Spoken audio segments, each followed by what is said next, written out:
ஸ்ரீமதே ராமானுஜாய நமக. தினம் ஒரு திவ்ய பிரபந்தம் தொடரிலே இன்றைக்கு 1966வது பகுதி.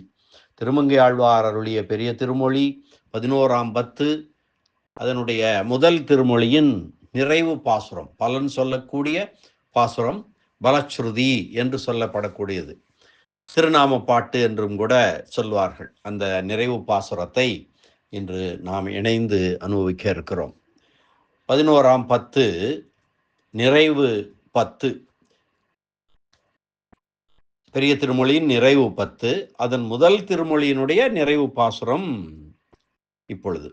இந்த திருமொழி வல்லார் பெறக்கூடிய பேற்றினை இந்த பாடலில் இயம்பி இந்த திருமொழியை நிறைவு செய்கிறார் ஆழ்வார். பாசுரத்தை பார்க்கலாம். அன்று பாரதத்து ஐவர் தூதனாய் சென்ற மாயனை, அன்று பாரதத்து ஐவர் தூதனாய்ச் சென்ற மாயனை, செங்கண் மாலினை மன்றில் ஆர்புகழ் மங்கை வாழ்கலி, மன்றில் ஆர்புகழ் மங்கை வாழ்கலி வாழ்கலிகன்றி சொல் வல்லார்க்கு அல்லல் இல்லையே. அன்று பாரதத்து ஐவர் தூதனாய் சென்ற மாயனை, செங்கண்மாலினை மன்றில் ஆர்புகழ் மங்கை வாழ்கலி கன்றி சொல் வல்லார்க்கு அல்லல் இல்லையே. இதுதான் இந்த பலஸ்ருதியாகும்.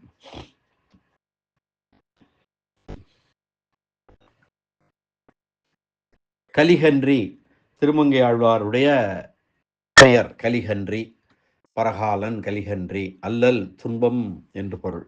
இந்த பாசுரத்தினுடைய பதவுரை பார்க்கலாம். அன்று கண்ணனாய் அவதரித்த அந்த காலத்தில், அன்று பாரதத்து ஐவர் தூதனாய் சென்ற மாயன், பாரத போருக்கு முன்பாக பாண்டவர் தூதனாய், பாண்டவர்கள் 5 பேர்கள் அல்லவா, அந்த ஐவர் தூதராய் சென்ற வியக்கத்தக்க செயலை உடையவனை மாயனை, செங்கண் மாலினை செவ்விய திருக்கண்களை உடைய எம்பெருமான் செய்தியாக அவனை பற்றி தூதனை, அன்று பாரதத்து ஐவர் தூதனாய் சென்ற மாயனை அவனை பற்றி, மன்றில் ஆர்புகழ் மங்கை வாழ்கலிகன்றி, மக்கள் கூடிய இடமெங்கும் பரந்த புகழையும் திருமங்கை ஊரையும் வாட்படையையும் உடைய ஆழ்வார் அருளி செய்த, மன்றில் ஆர் புகழ் மங்கை வாழ் கலிகன்றி, மங்கை என்றால் திருமங்கை நாட்டு, திருமங்கை நாட்டுக்கு தலைவன், வாழ் சிறந்த வாளை ஏந்தியவன், கலிகன்றி அந்த வாட்படையை உடைய ஆழ்வார் அருளி செய்த சொல்வல்லார்க்கு அல்லல் இல்லை. இந்த பாசுரங்களை முறையே ஓத வல்லவர்களுக்கு இறைவனை பிரிந்திருத்தல் ஆகிய துன்பம் இல்லை என்று அருளி செய்கிறார். இதுதான் இந்த பாசுரத்துடைய பதவுரை. முன்பொரு கால் கண்ணனாய் அவதரித்த அக்காலத்தில், பாரத போருக்கு முன் பாண்டவர்க்கு தூதனாய் எழுந்தருளிய ஆச்சரியமான சக்தியை உடையவனும் செந்தாமரை கண்ணனுமான பெருமானை பற்றி, மக்கள் கூடும் இடங்களெல்லாம் நிறைந்த புகழுடையவரும் திருமங்கை நாட்டை உடையவரும் வாட்படை கொண்டவருமான ஆழ்வார் திருமங்கை ஆழ்வார் அருளி செய்த இந்த பாசுரங்களை ஓத வல்லவர்களுக்கு இறைவனை பிரிந்திருத்தலாகிய ஒரு துன்பமும் உண்டாகாது. துரியோதனன் முதலானவரையும் பாண்டவர்களையும் பொருந்த விட வேண்டி தூது நடந்த எளிமை குணமுடைய செந்தாமரை கண்ணனை ஆசைப்பட்டு திருமங்கை ஆழ்வார் அருளி செய்த இந்த திருமொழியை கற்று வல்லவர்களுக்கு இப்படி எம்பெருமானை பிரிந்து வருந்துகையாகிற துன்பம் நேரிடாது என்று பயனுரைத்து தலை கட்டினார். இந்த பாசுரங்கள் அனைத்துமே எம்பெருமானை பிரிந்திருக்கக்கூடிய பரகால நாயகி பாடிய பாசுரங்கள்.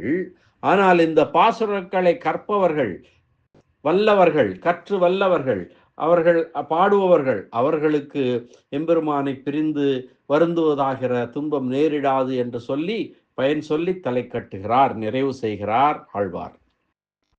தூதனாய் சென்ற செங்கண் மாலினை, கண்ணபிரான் தூது எழுந்தருளின போது விதுரர் திருமாளிகையிலே சென்று அமுது செய்து சபைக்கு சென்றார். அவர் அங்கே பீஷ்மர் இருக்கிறார், துரோணர் இருக்கிறார், கிருபர் இருக்கிறார், அப்படி பெரியவர்கள் எல்லாம் இருக்கிறார்கள். துரியோதனன் இருக்கிறான். இவர்களெல்லாம் விட்டு அரசர்களில் திருதராஷ்டிரன் அரசன் அவன் இருக்கிறான். இவர்களெல்லாம் விட்டு விதுரனுடைய வீட்டில் சென்று உணவருந்தினார். பக்தி, அவ்வளவு பக்தி விதுரனுக்கு. விதுரன் மேலே அவ்வளவு பிரீத்தி கண்ணன் எம்பெருமானுக்கு. அங்கே சென்று அமுது செய்துவிட்டு இந்த சபைக்கு, அரச சபைக்கு செல்கிறான்.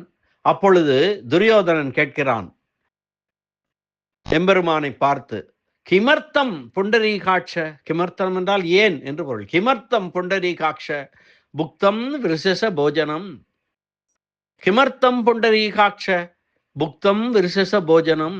குலத்தாலும் கல்வியாலும் செல்வத்தாலும் மேன்மை பெற்ற பீஷ்மரும் துரோணரும் கிருபரும் நானும் இருக்க எங்களை விட்டு பள்ளிச்சோறு ஏன் தின்றாய் கண்ணனே என்று கேட்டார். விதுரன் ஏழை.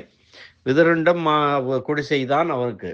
பெரிய பெரிய மாளிகைகள் இருக்கிறார்கள். அதை விட்டு விதுரனுடைய குடிசைக்கு சென்று அங்கே ஏன் சாப்பிட்டு வந்தாய், கிமர்த்தம் புண்டரி காட்ச என்று அவனை, கண்ணபிரானை நிந்தித்து சொல்லுகிறான் துரியோதனன். அந்த சமயத்திலும் கூட எம்பெருமானை, கண்ணன் எம்பெருமானை விழிக்கும் போது புண்டரீகாட்ச என்று வாழ்த்தி அழைக்கிறான்.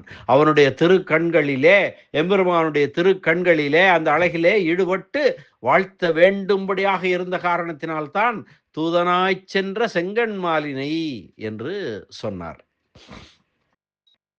இந்த பாசுரத்திற்கான வியாக்கியான சக்கரவர்த்தி பெரியவாச்சான் பிள்ளையினுடைய உரை பார்க்கலாம். அன்று பாரதத்து ஐவர் தூதனாய் சென்ற மாயனை,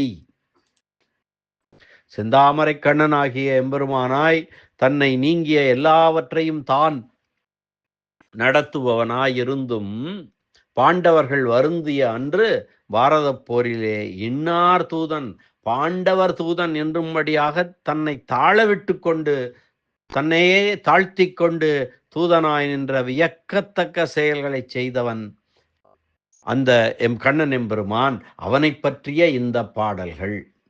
மன்றில் ஆர் புகழ் மங்கை வாழ்கலி உள்ள கன்றி சொல்வல்லார்க்கு வல்லார்க்கு அல்லல் இல்லையே, கலிகன்றி சொல்வல்லார்க்கு அல்லல் இல்லையே. நால்வர் கூடும் இடத்திலே பேசுபவையெல்லாம் திருமங்கை ஆழ்வார் புகழ்தான். எங்கெல்லாம் ஒரு மன்றில் இருக்கிறதோ அங்கே எல்லாம்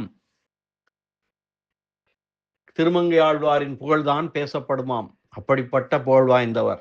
ஆழ்வார் அருளி செய்த இந்த திருமொழியை பயில வல்லவர்களுக்கு இடையூறு செய்வனவற்றால் துன்பப்படுதல் நிகழாது என்றும், எம்பெருமானோடு கூடியிருந்தே காலம் கழிக்க பெறுவார்கள் என்றும் பலன் சொல்கிறார். அல்லல் எம்பெருமானை பிரிந்து இந்த திருமொழியில் பரகால நாயகி பெற்ற பட்ட துன்பம் யாரும் படமாட்டார்கள், இந்த திருமொழி வல்லார்க்கு கிடையாது என்று சொல்கிறார். பரகால நாயகி தன்னை வாடைக்காற்றுக்கும் காம நம்புக்கும் அன்றில் பறவையின் குரலுக்கும் கடல் ஓசைக்கும் எம்பெருமான் இலக்காக்கி வைத்ததற்கு தன் தீவினையால், தான் செய்த பாவத்தால் அவன் அவற்றை தன் மீது செலுத்தினான் என்று காரணம் கொள்பவள் அல்லல். தான் ஊடின போது கையை காலை பிடித்து சேரவிட்டு கொண்டவன் எம்பெருமான். இவள் ஊடின போது கையை காலை பிடித்து சேரவிட்டு கொண்டவன் இப்படி செய்ய மாட்டான். அவன் அடியவர்கள் சொல்லியதை செய்பவன். ஆதலால் அடியார்க்கு தொண்டனாய் அவன் இருந்ததாலேயே தன்னை காண அவன் வரவில்லை. ஆதலால் தன் துயர் தீர துளவின் வாசனையை வண்டு கொண்டு வந்து தன் மீது பரப்பினால் போதும் என்று கருதினாள்.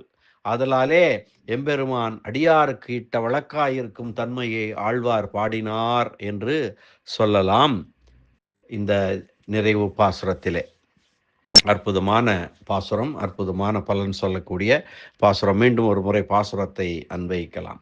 அன்று பாரதத்து ஐவர் தூதனாய் சென்ற மாயனை செங்கண் மாலினை மன்றில் ஆர்புகழ் மங்கை வாழ் கலிகன்றி சொல்வல்லார்க்கு அல்லல் இல்லையே. என்ற இந்த பாசுர அனுபவத்தை இந்த அளவிலே நிறைவு செய்வோம். மீண்டும் நாளை இந்த திருமொழியின் எல்லா பாசுரங்களின் ஒரு தொகுப்பினை மீள்பார்வையாக அனுபவிக்கலாம். மீண்டும் சந்திப்போம். நன்றி, வணக்கம். ஸ்ரீனிவாச வெங்கடேச ராமானுஜதாசன்.